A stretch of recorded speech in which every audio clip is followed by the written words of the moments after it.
So hello once again, good evening everyone. So this is Sir Louie at another video tutorial na naman po tayo at ang ating focus po ngayon ay ang pag-resolve po ng fraction. Okay? So four fundamental operations in solving fraction. So mag-umpisa po tayo sa addition. So 1/2 plus 1/4 po tayo.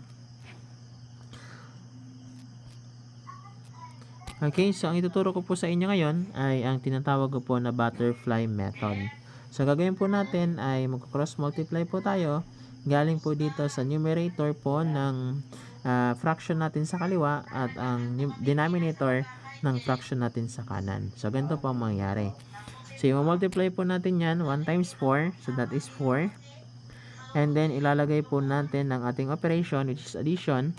And then ang next po natin is i-multiply po natin ang 2 times 1 or yung numerator ng sa kanan at ang denominator ng sa kaliwa.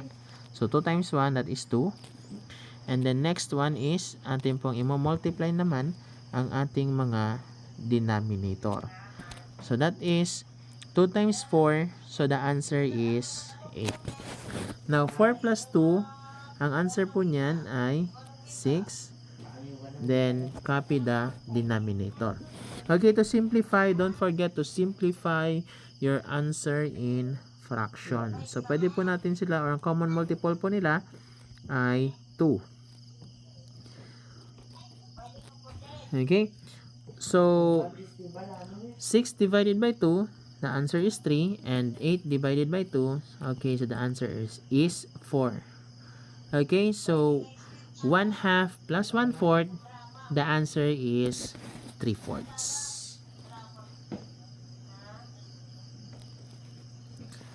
Next naman po dito tayo sa subtraction. So let's have the same problem with different operation.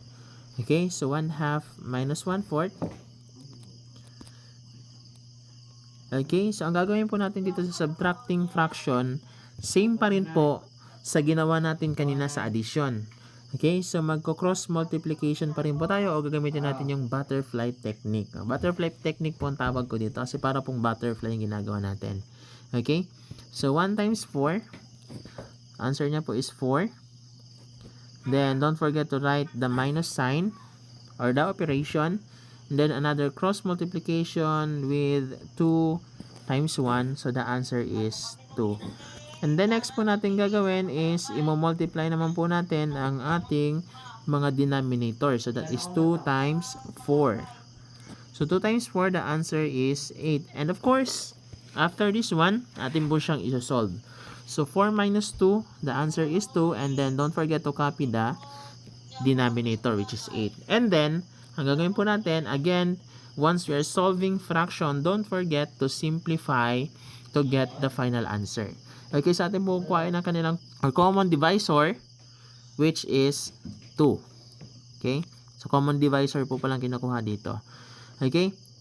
So, ang answer po natin dito, 2 divided by 2, so the answer is 1. And 8 divided by 2, so the answer is 4. Okay? So, 1/2 minus 1/4, so the answer is 1/4. Okay? 1/4 po yan. Next, punta na po tayo sa multiplication. So, what if we have 1/2 times 1/4? Okay, in multiplication naman po, simple lang po ang ating rules nito. I-multiply lang natin ang numerator by numerator and denominator by denominator. Okay, so to multiply, so let's have 1 times 1. So, this is the numerator of each fraction. So, that is 1. And then, denominator times the denominator which is 2 times 4.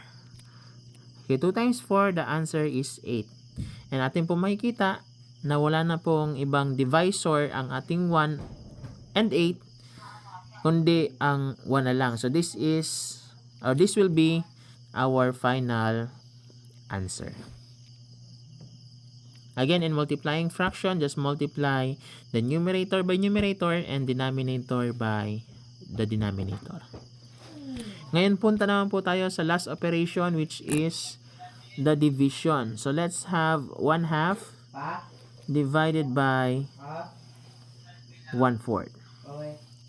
Okay, so ang rules naman po ng dividing fraction, of course, ang rules naman po ng dividing fraction is we need to get the reverse of the second fraction or the reciprocal of the second fraction. Okay? And then, we need to change the operation from divide to multiplication. So, paano po ba yung gagawin? Okay? So, ang 1/2 po natin ay atin lang pong kukopyahin. At ang ating divide na operation, ito pong divide, ay atin po siyang papalitan ng multiplication. At ang sabi ko nga kanina, kukuhain natin ang reverse or reciprocal ng ating second fraction, which is the 1/4. So, para makuha yung reverse niya, of course, literal po na babalik ta rin natin. Yung numerator magiging denominator at yung denominator magiging numerator. So, ang mangyari po is magiging 4/1. Okay? So, going back sa rules in multiplying fraction, since ang ating operation po dito is multiplication na. Okay? So, ang rules po natin dyan is i-multiply po natin ang numerator by numerator and denominator by the denominator. Okay po? So, atin pong i-multiply ang 1 times 4. So, ang answer po niyan is 4. Next po is the denominator by denominator, which is 2 times 1.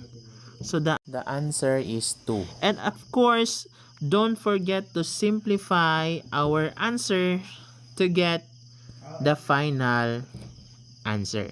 So, 4 divided by 2. So, the answer is 2.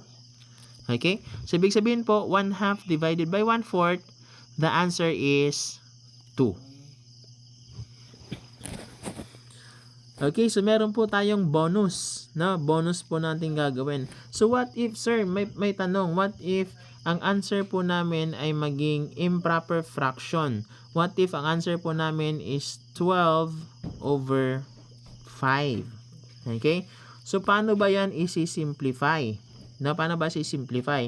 Ang ginagawa ko dyan is akin pong dinidivide yung numerator kay denominator, or parang ganito.